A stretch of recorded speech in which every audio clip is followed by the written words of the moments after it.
So today I'm going to be doing an unboxing of the brand new Hotwav R9 Ultra 5G rugged tablet. Now it does share the majority of its specs and design with the Hotwav R9 Plus, but it has got a few, hair in my mouth, a few upgrades, which I will get into. So let's whip it out of the box, see what it's about, and if it's worth your money. Okay, so here's the brand new Hotwav R9 Ultra with its massive 20,080 mAh battery, and then a few more specs here. 11-inch Full HD display, up to 24 gigs of RAM, 8 gigs of native RAM, 16 gig extended, and up to 512 gigs of storage, which you can expand up to 2 terabytes. 16 megapixel front-facing camera, 64 megapixel rear, Android 15, and a Unisoc S713 5G processor. So let's whip the tablet out of the box.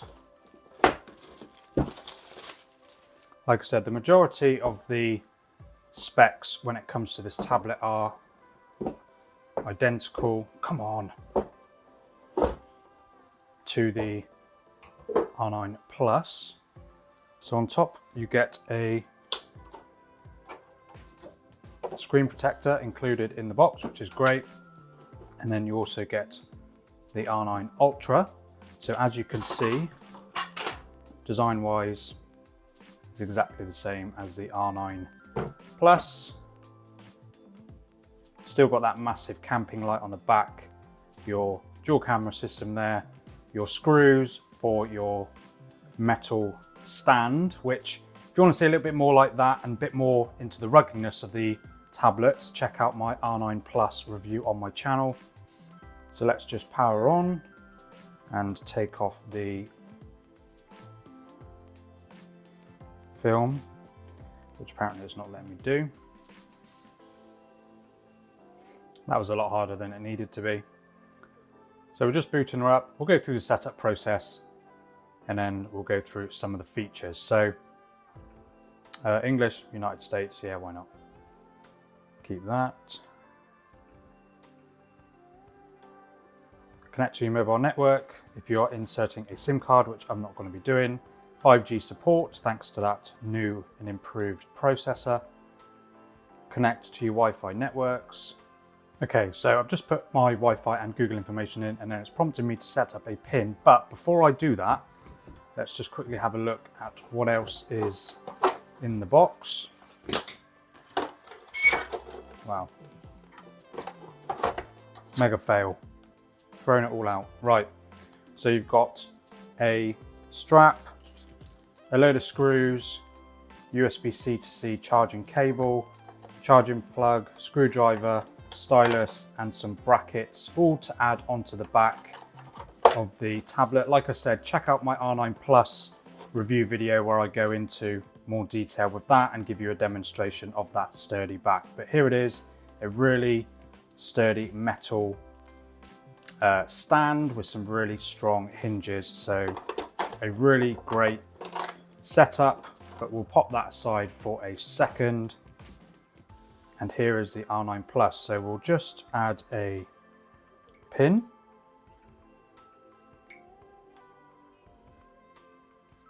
And then it just goes through the usual Google services, bits and bobs. I didn't actually want to turn backup on, but never mind, it's too late. Google, as per usual, set as your default browser. Let nearby devices find you, etc. All your Google Gemini bits. Turn on Hey Google. NFC support, I am not going to be doing that right now, and then I will continue the setup later. So here is the Hotwav R9 Ultra. Now let's just quickly turn the brightness down because that was a bit excessive.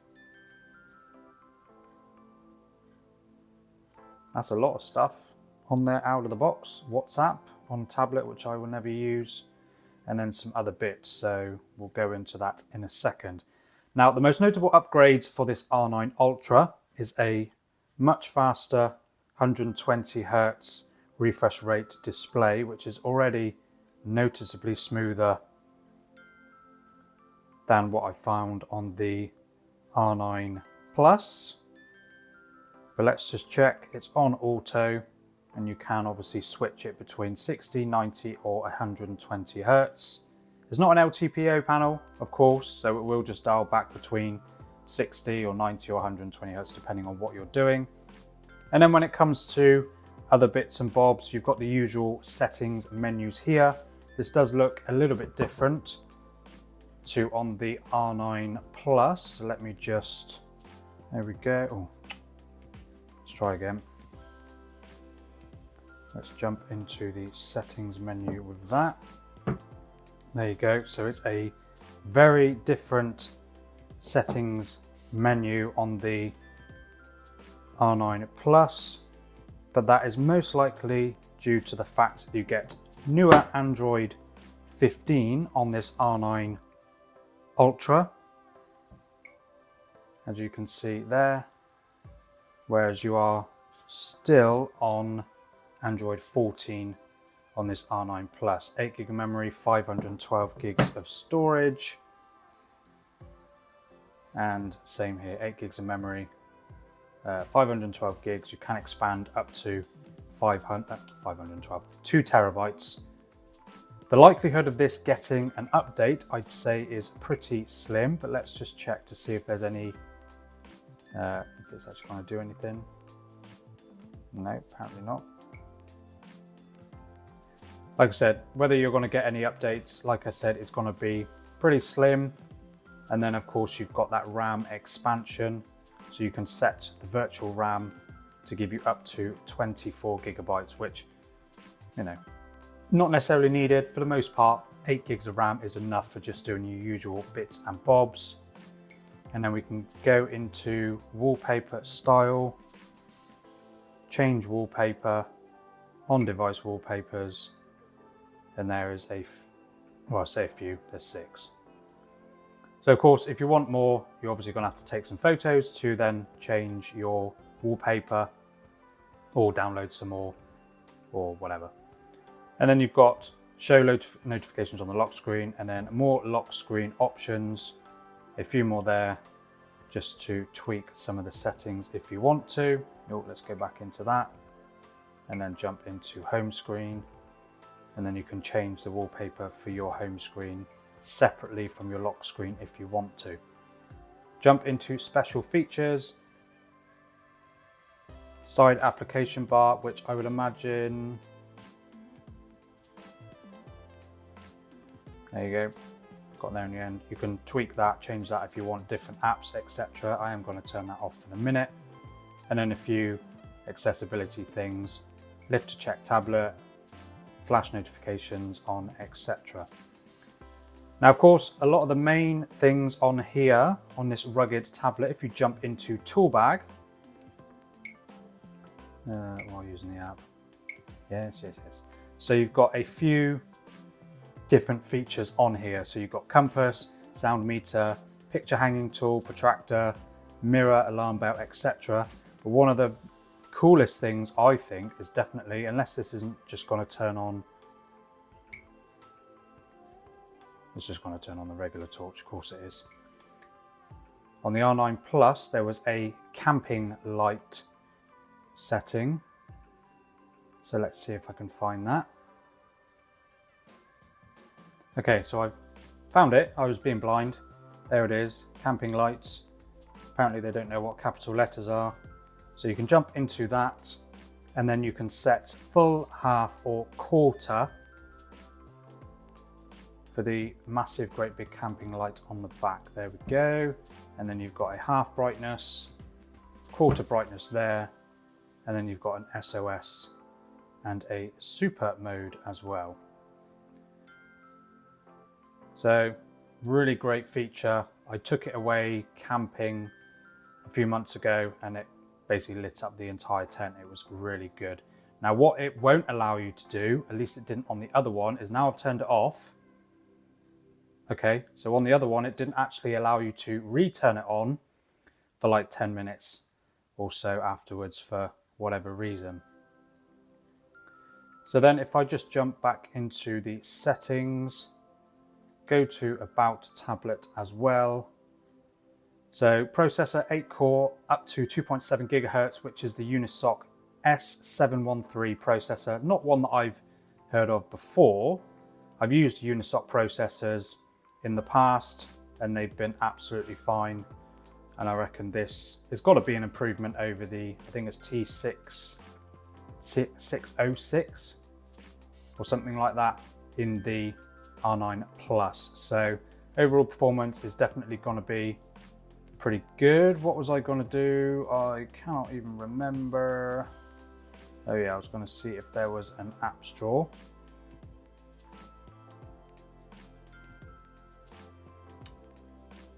No, apparently not. So there's no app store out of the box. You can do it, but I can't remember exactly how to do it on this particular one. So of course you've got all your swipe down menu there for all of your bits and bobs, and you can press, at least I thought you can sometimes. No, apparently press and hold and move them all around. No. So let's go into that. That just takes a screenshot. So there's going to be a few software quirks that you wouldn't necessarily, be used to on brands like this. I mean, I don't use these brands that often. And yeah, there's definitely some software bits that I don't always remember because I don't use them regularly enough. But overall, it looks like a really nice tablet. Like I said, check out my video on the R9 Plus because I go into a lot more detail when it comes to the ruggedness, the camera, the camping light on the back, the metal stand, etc., and the performance of that one. This one is largely the same, but like I said, it just improves on performance and has that 5G connectivity, has 120 Hz refresh rate, and that newer Android 15 software. But let me know down in the comments what you think of this R9 Ultra. I think overall it's a really nice tablet. I really enjoyed using this R9 Plus. I used it for ages watching TV series and all that sort of stuff. The display, not the sharpest in the world, but it was sharp enough for watching TV series and videos and stuff on there on YouTube. The speakers are situated at the back. I didn't find that was much of an issue when I was watching stuff. So like I said, let me know what you think of this R9 Ultra. I will have some discount codes in the description if you are interested in picking one up because they are running an offer for a limited time. But definitely check out the description for all of those bits and bobs. And subscribe to the channel if you enjoyed this video and you want to see more a little bit like this. And I'll catch you in the next one.